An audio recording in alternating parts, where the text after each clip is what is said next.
Anay, boy. Natakpan ka ng sombrero. Pero, alcohol yan. Ito yung camera niyo, hindi mo niya sa akin.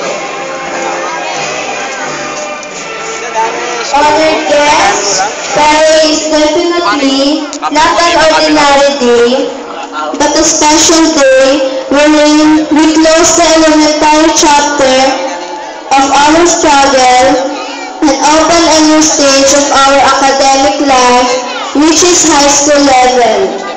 Today, we acknowledge the people behind our success, the lessons we learned, and the memories made in our 6 years as elementary pupils.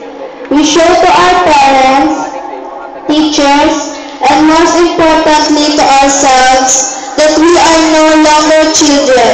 Instead, we move on to more challenging lessons in life in the near future. I am much honored to stand before all of you today, part of the outstanding batch. First and foremost, I would like to thank our Heavenly Father because without Him, none of these things would have been possible. I am also grateful to Him for endowing me loving and supportive parents, concerned teachers, and wonderful classmates.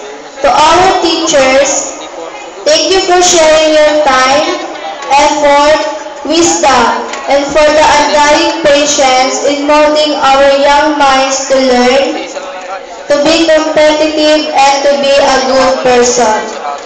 To our loving and supportive parents, we thank you for your hard work to earn living in order for us to study in this reputable institution.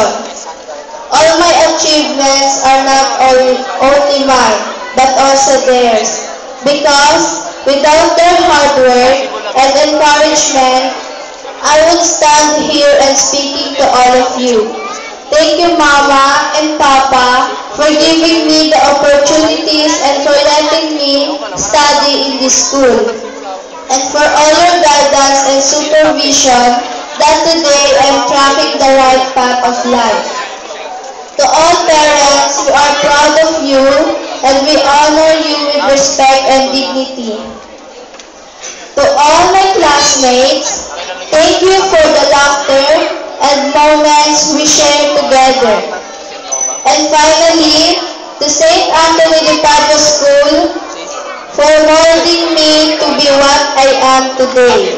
I will always cherish all the learning years I've spent here. Thank you for giving us a solid foundation of education. Before I end my speech, let me share this quotation.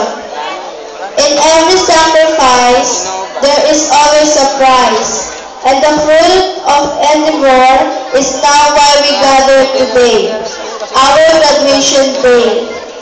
Good luck and Godspeed.